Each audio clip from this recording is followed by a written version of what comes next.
Russia Ukraine में घुस सकता है तो पीओके तो हमारे बाप का है, घुसो। और तीसरे चरण में पाकिस्तान पर हमला करो और मोहन जी उस समय टैंक पर बैठकर आप जाओ, आपकी टैंक जहां से गुजरती हो उनको सफाई करने का काम प्रवीण तोगड़िया आपके पीछे करेगा। रोग है जिहादी इस्लामिक आतंकवाद, उनकी दवाई है पुलिस की गोलियां जिहादियों की छाती में दागना, और सरकार उनको नौकरियां दे रही जैसे पहले बिरयानी देते थे। दंगे होंगे तो मुसलमान भी मरेगा, हिंदू भी मरेगा। गुजरात के खंभात में एक हिंदू मारा गया, तो दंगे होंगे तो हिंदू मरेगा, जेल में कौन जाएगा? हिंदू जाएगा। और वोट तो दूसरों को मिलेगा। तो यह हिंदुओं को गोली मरवाकर जेल में भेजकर जीतने का कोई षड्यंत्र तो नहीं है। मेरे लंबे समय के साथी ऐसे भाजपा के बंधुओं को विनती करूंगा कि आपकी जब सरकार थी तब तो आपने भोंगे नहीं हटाए, कि सबसे पहले देश में जहां जहां भाजपा की सरकारें हैं वह राज्यों में विनती करके भोंगे आप हटवा दीजिए। देश में अलग अलग राज्यों में सांप्रदायिक हिंसा की घटना पर विश्व हिंदू परिषद के अध्यक्ष प्रवीण तोगड़े ने सवाल खड़े किए। उन्होंने कहा कि महंगाई, बेरोजगारी और किसानों की फसल के दामों से ध्यान भटकाने के लिए तो सांप्रदायिक घटना नहीं हो रही है, ऐसा सवाल उन्होंने खड़ा किया। वहीं उन्होंने कहा कि दंगों में हिंदुओं को गोली मारकर उन्हें जेल में डालकर आने वाले राज्य चुनाव में सत्ता प्रस्तावित करने का षड्यंत्र तो नहीं है, ऐसा उन्होंने कहा। वहीं जिहादी इस्लामिक आतंकवाद की दवाई पुलिस की गोली है, ऐसा उन्होंने कहा है। उन्होंने कहा है कि जिहादियों की ताकत बढ़ गई है। क्या कहा प्रवीण तोगड़े ने, आइए देखते हैं। गुजरात में 7 जगह हुआ, हर जगह हो रहा है। मध्य प्रदेश में खरगोन में हुआ, दिल्ली में हुआ।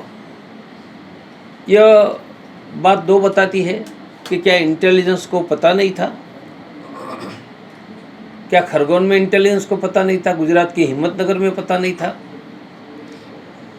तो एक उनको इंटेलिजेंस फेलियर कहूँगा। दूसरा, जिहादियों की हिम्मत बढ़ गई है वह कहूँगा। हिम्मत क्यों बढ़ी है? रोग है कैंसर और दवाई दे रहे हैं मलेरिया की।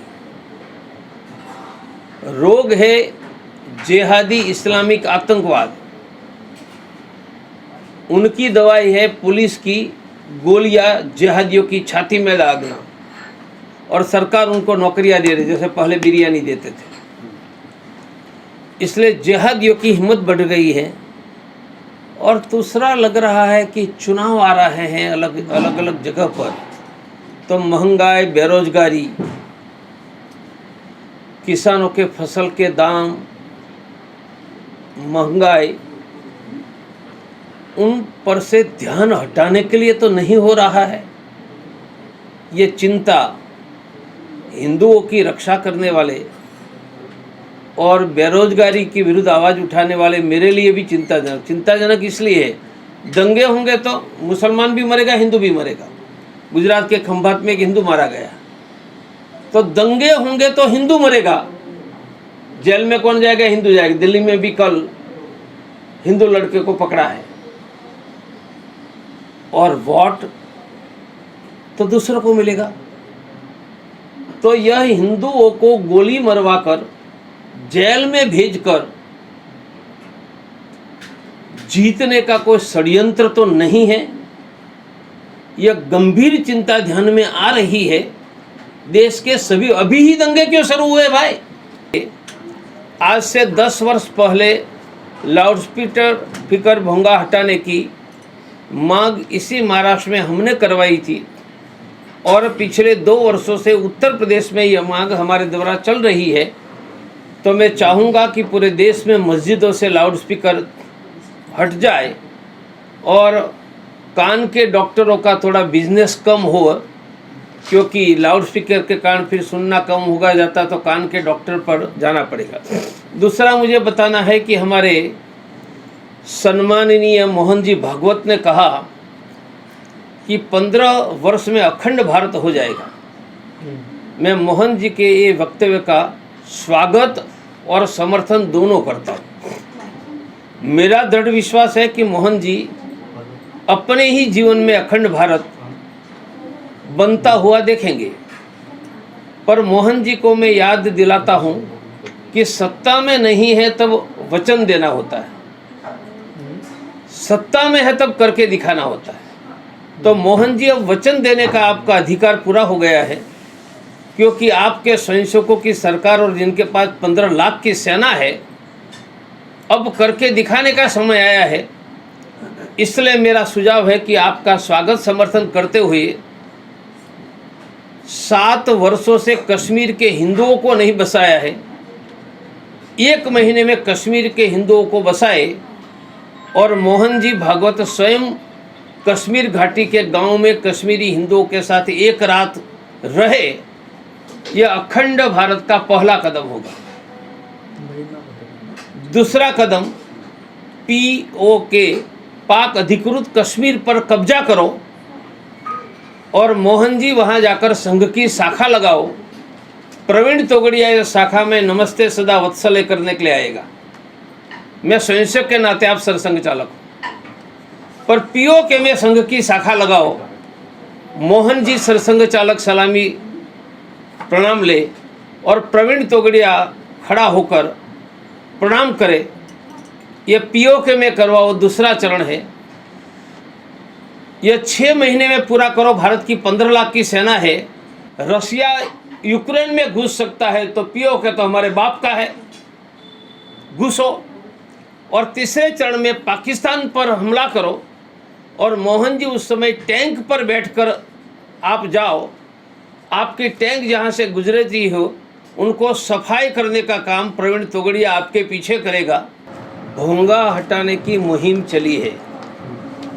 मैं ये स्पष्ट कर दूं कि भोंगे आज के नहीं हैं, बहुत वर्षों से हैं। और महाराष्ट्र में भाजपा की सरकार थी तब भी भोंगे थे।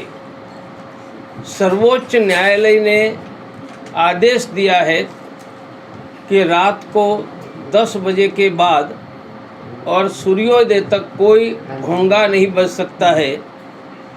मानी सुप्रीम कोर्ट का आदेश है और सुप्रीम कोर्ट का आदेश पालन करने के लिए सभी राज्य सरकार बाध्य है।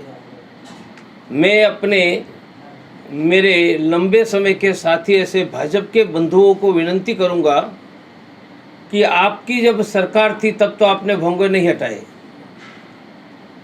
अब भोंगो हटाने का समर्थन करते हो, अच्छी बात है। तब अच्छा काम नहीं किया, अब अच्छा काम करने की इच्छा हुई, वह भी अच्छी बात है। परंतु सभी भाजपा के बंधुओं को कहूँगा कि सबसे पहले देश में जहाँ जहाँ भाजपा की सरकारें हैं वह राज्यों में विनती करके भोंगे आप हटवा दीजिए। महाराष्ट्र में आंदोलन चालू रखिए, परंतु मध्य प्रदेश में भोंगा नहीं हटेगा और महाराष्ट्र में आंदोलन करेंगे। गुजरात में भोंगे नहीं हटेंगे और महाराष्ट्र में आंदोलन करेंगे।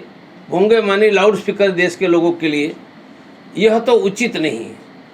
दूसरा मैं सुझाव दूंगा कि जब सुप्रीम कोर्ट का आदेश है तो केंद्र सरकार को प्रत्येक DM, कलेक्टर और SP को भोंगा हटाने का आदेश देने का अधिकार है। तो मेरे साथी, और मैं नाम नहीं दूंगा, पर आजकल हिंदुत्व का थोड़ा मुझसे भी ज़्यादा कूदकर बात करते हैं, तो मुझे आनंद आया कि पहले मैं अकेला करता था, अब सब करने लगे हैं। तो आप केंद्र सरकार से 48 घंटे में लाउड स्पीकर हटाने का आदेश DM, कलेक्टर, SP को सुप्रीम कोर्ट के आदेश के आधार पर दिलवा दीजिए, तो भोंगा का प्रश्न पूरा हो जाएगा। भाजपा की सरकार है तब लाउड स्पीकर हटाने की बात नहीं करेंगे, और दूसरों की सरकार है तब करेंगे। ये बुरा लगता है